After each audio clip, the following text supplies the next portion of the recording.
Di tengah perubahan besar dunia modern, muncul sosok-sosok baru yang menjadi simbol kemajuan dan kebebasan. Salah satunya adalah Zohran Mamdani, yaitu politisi muda berdarah India-Uganda yang kini menjadi perhatian publik Amerika. Ia dikenal sebagai Muslim pertama yang menduduki kursi di New York State Assembly, namun juga sebagai pendukung vokal dari gerakan LGBTQ dan ideologi progresif. Sosoknya memicu perdebatan tajam antara kebanggaan karena keberhasilannya sebagai imigran Muslim dan keprihatinan karena pandangan politiknya yang dianggap jauh dari nilai-nilai Islam.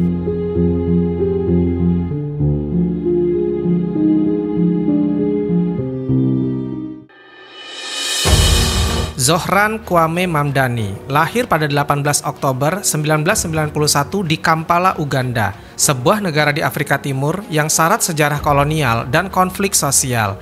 Ia bukan berasal dari keluarga biasa.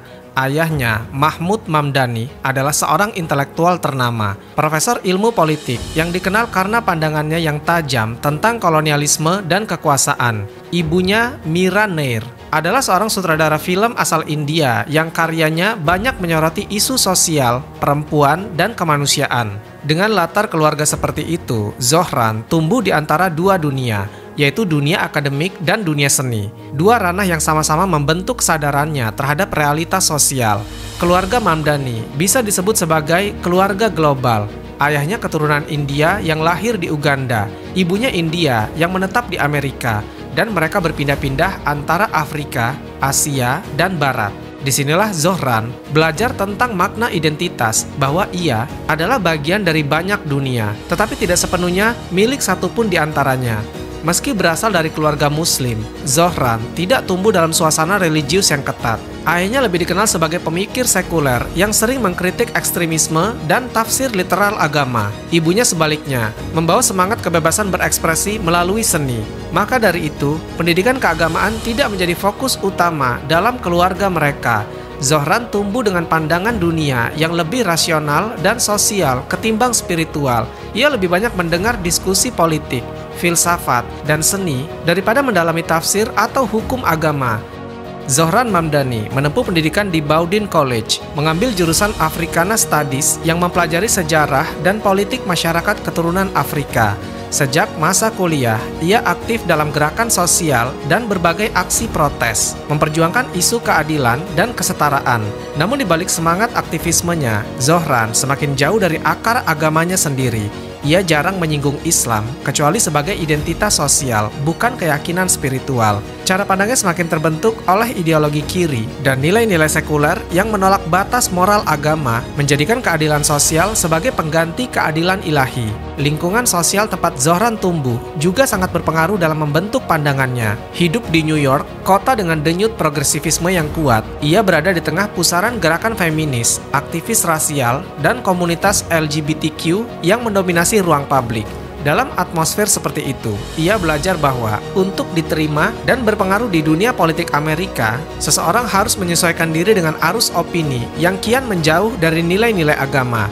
Pandangan inilah yang menjadikan Zohran sebagai simbol Muslim versi baru di mata Barat, seorang yang tetap memakai identitas Islam, tetapi justru mengusung ide-ide liberal yang menolak batas moral dan ajaran agama. Sosoknya kemudian dieluk-elukan sebagai ikon keberagaman, sekaligus menjadi gambaran nyata bagaimana nilai spiritual bisa terkalahkan oleh ambisi politik dan tuntutan zaman.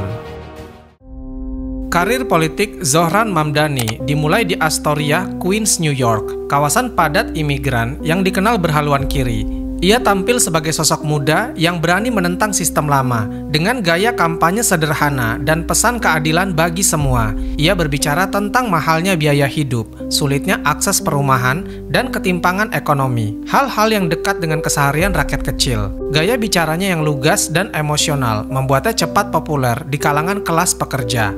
Namun di balik kesederhanaan itu, ada strategi politik yang matang. Zohran memanfaatkan politik identitas progresif, yaitu memainkan latar belakangnya sebagai imigran, minoritas kulit berwarna, dan Muslim. Ia menjadikan dirinya simbol perlawanan terhadap ketidakadilan struktural, sesuatu yang mudah diterima oleh pemilih liberal di New York, kota yang paling terbuka terhadap isu keberagaman. Banyak anak muda melihatnya sebagai wajah baru Amerika, cerdas, idealis, dan berani melawan sistem lama.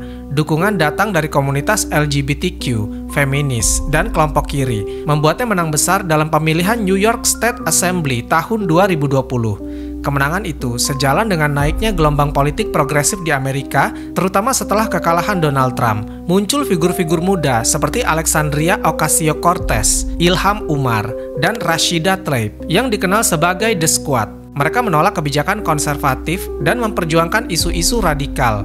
Zohran sering dianggap bagian dari arus ini, bahkan disebut sebagai bayangan The Squad di New York karena mengusung semangat yang sama, terutama dalam isu imigrasi dan hak-hak gender. New York sendiri menjadi tanah subur bagi ideologi progresif. Berdasarkan studi Williams Institute, sekitar 8,2% orang dewasa di New York mengidentifikasi diri sebagai LGBTQ, lebih tinggi dari rata-rata nasional. Di Queens, wilayah tempat Zohran berpolitik, sekitar 20% komunitas LGBTQ mengaku sebagai transgender atau non-biner. Dukungan komunitas ini memperkuat citranya sebagai simbol kemajuan, sekaligus membuatnya semakin jauh dari nilai-nilai moral yang diajarkan agamanya. Nama Zohran makin melambung setelah ia dengan keras mengkritik Trump dan pendukungnya, yang disebutnya sebagai simbol kebencian dan intoleransi. Bagi pemilih liberal, retorika itu terdengar heroik. Namun bagi pihak konservatif, Zohran dianggap memecah belah masyarakat dan menggunakan isu ras untuk kepentingan politik. Ia sering tampil di televisi dan forum publik, menolak sistem yang menuntutnya dikendalikan oleh elit dan korporasi. Tetapi di sisi lain, menikmati dukungan dana dan jaringan progresif internasional. Banyak analis menilai citra rakyat kecil yang dibangunnya hanyalah strategi komunikasi politik yang cerdas.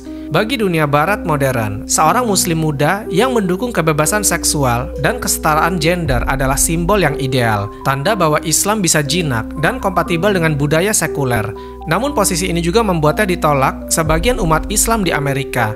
Banyak masjid dan organisasi muslim menilai pandangannya terlalu liberal dan bertentangan dengan ajaran agama.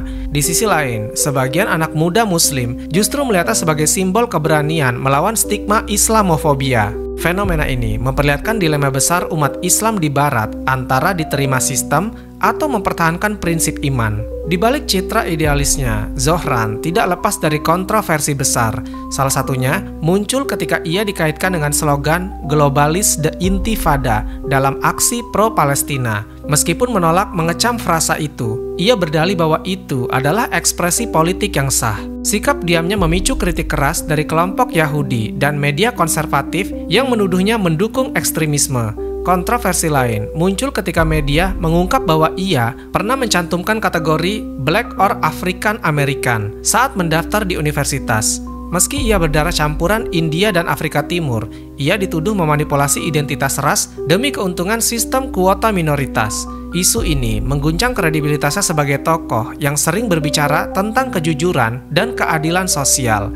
Skandal berikutnya datang dari pernikahan mewahnya di Uganda. Foto-foto acara yang digelar di resort eksklusif itu viral dan memancing kritik tajam. Publik menilai gaya hidupnya berlawanan dengan citra pejuang rakyat kecil yang ia bangun. Peristiwa ini membuat banyak orang melihatnya sebagai bagian dari kemunafikan politik progresif, yaitu berbicara tentang kesetaraan sambil hidup di lingkaran elit. Meski diserang oleh banyak arah, Zohran justru makin populer di kalangan liberal. Setiap kali ia mengkritik kubu konservatif, popularitasnya meningkat. Ia kini menjadi simbol benturan dua dunia, yaitu dunia sekuler yang menuhankan kebebasan tanpa batas dan dunia beragama yang masih berpegang pada nilai ilahi. Bagi sebagian orang, Zohran adalah harapan baru politik Amerika. Tapi bagi yang memandang dari sisi iman, ia justru menjadi cerminan zaman ketika kebenaran bukan lagi ditentukan oleh wahyu, melainkan oleh suara mayoritas dan arus opini yang berubah-ubah.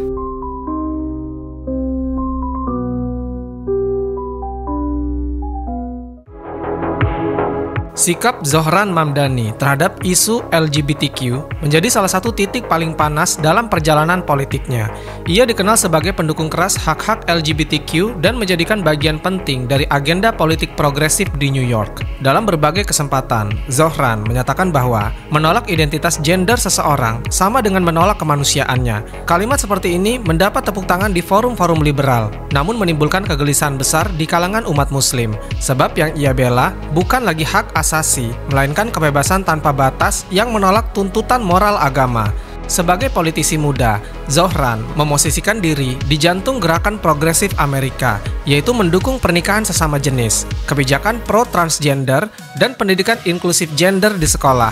Ia menolak terapi konversi dan bahkan memuji kebijakan yang memperbolehkan remaja mengubah identitas gender tanpa izin orang tua. Semua ini ia sebut sebagai langkah menuju keadilan sosial.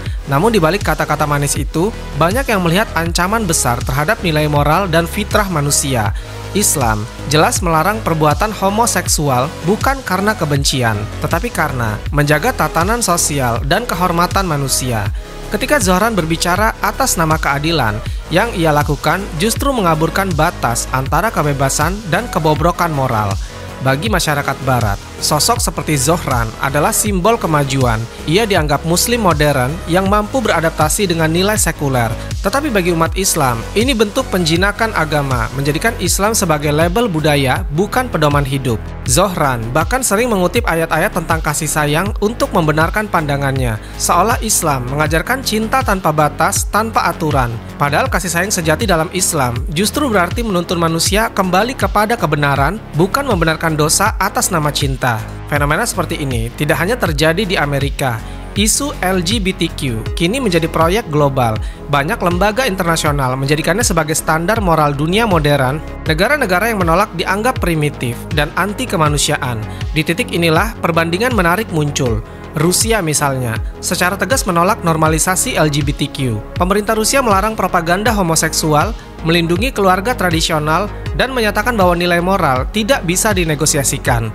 Presiden Vladimir Putin bahkan menyebut ideologi gender barat sebagai ancaman bagi peradaban manusia. Meskipun banyak yang menuduh Rusia otoriter, banyak pula yang melihat sikap tegasnya sebagai bentuk pertahanan terhadap nilai-nilai alami yang kini dihancurkan oleh politik global. Kontras ini mencerminkan dua dunia yang bertolak belakang. Di satu sisi, Barat dengan Zohran dan kaum liberalnya mendorong batas kebebasan manusia hingga menentang kodrat. Di sisi lain, negara seperti Rusia mempertahankan prinsip bahwa tidak semua hal bisa diserahkan pada selera individu. Barat menilai Rusia kolot, sementara Rusia menilai Barat kehilangan arah moral. Dan di tengah perdebatan besar itu, Zohran berdiri sebagai wajah dari dunia yang baru, yaitu dunia tanpa standar moral yang tetap. Bagi umat Islam, fenomena ini menjadi peringatan keras ketika tokoh yang mengaku muslim justru mempromosikan gaya hidup yang bertentangan dengan syariat. Maka yang terjadi bukanlah kemajuan, melainkan kekacauan moral. Dunia modern memang sering membungkus penyimpangan dengan istilah indah seperti hak, kasih, dan kebebasan. Tapi sejatinya, semua itu adalah bentuk baru dari penjajahan nilai. Zohran Mamdani, sadar atau tidak, telah menjadi bagian dari mesin besar yang menormalisasi kebingungan gender dan menyingkirkan agama dari ruang publik. Di balik citranya yang ramah dan intelektual, Zohran sedang mempromosikan pandangan hidup yang menolak kebenaran absolut. Ia berbicara seolah membela kaum tertindas, padahal yang ia perjuangkan adalah sistem nilai yang menindas nurani manusia. Dalam Islam, hak manusia tidak bisa berdiri di atas pelanggaran terhadap perintah Allah Subhanahu wa Ta'ala. Ketika seseorang mengaku berjuang demi cinta dan kebebasan, tapi menentang fitrah yang Allah Subhanahu wa Ta'ala ciptakan, maka perjuangannya hanyalah bayangan palsu dari kebenaran. Gerakan seperti yang didukung Zohran ini menyebar cepat ke berbagai belahan dunia melalui media, hiburan, dan politik global. Anak-anak diperkenalkan pada konsep gender cair sejak usia dini, dan keluarga yang menolak sering dicap intoleran. Disinilah umat Islam perlu waspada agar tidak terbawa arus yang memisahkan iman dari kehidupan sosial. Kebebasan yang tidak diikat oleh wahyu hanya akan menjerumuskan manusia pada kekosongan makna. Fenomena yang diwakili oleh Zohran Mamdani hanyalah puncak dari gunung es besar yang bernama ideologi liberal global, sebuah sistem nilai yang kini merambah ke setiap sisi kehidupan modern. Di Amerika, Eropa, bahkan sebagian Asia, isu LGBTQ sudah bukan lagi sekedar urusan pribadi. Ia telah menjadi alat politik, ekonomi, dan budaya. Di balik slogan kesetaraan dan hak asasi, ada ketakutan besar yang mendorong dunia untuk tunduk pada satu arah moral baru, yaitu moral tanpa Tuhan. Perubahan ini tidak terjadi tiba-tiba. Setelah Perang Dunia Kedua, Barat membangun tatanan dunia dengan standar moral yang ditentukan oleh manusia. Dari sinilah lahir PBB, Lembaga Hak Asasi Manusia, dan agenda global seperti gender equality dan sexual diversity. Awalnya terdengar mulia, tapi perlahan bergeser menjadi alat untuk menentukan siapa yang dianggap beradab dan siapa yang tertinggal. Negara yang menolak dianggap menindas. Agama yang tidak sejalan dicap radikal. Dan tokoh-tokoh seperti Zohran menjadi wajah dari versi agama yang bisa diterima, yaitu agama yang sudah dipreteli dari prinsip moralnya. Di Amerika, ideologi ini menyebar lewat pendidikan dan media, film, musik, dan serial TV secara konsisten menampilkan karakter LGBTQ menjadi simbol keberanian dan kebebasan. Bahkan di sekolah-sekolah dasar, anak-anak mulai diajarkan tentang identitas gender dan cinta tanpa batas. Generasi muda tumbuh dengan pandangan bahwa moral adalah urusan pribadi, dan siapapun yang menyebut dosa dianggap fanatik. Di tengah atmosfer seperti ini, Zohran Mamdani tumbuh dan menjadi politisi, produk dari masyarakat yang telah kehilangan kompas moral tapi menganggap diri paling manusiawi. Zohran Mamdani mungkin hanyalah satu figur di antara banyak politisi progresif di barat, namun ia mencerminkan arah baru dunia modern, yaitu menjadikan agama sekedar hiasan dan menjadikan hawa nafsu sebagai hukum tertinggi. Dunia seperti inilah yang dulu diingatkan dalam Al-Quran, ketika manusia menjadikan dirinya sendiri sebagai Tuhan.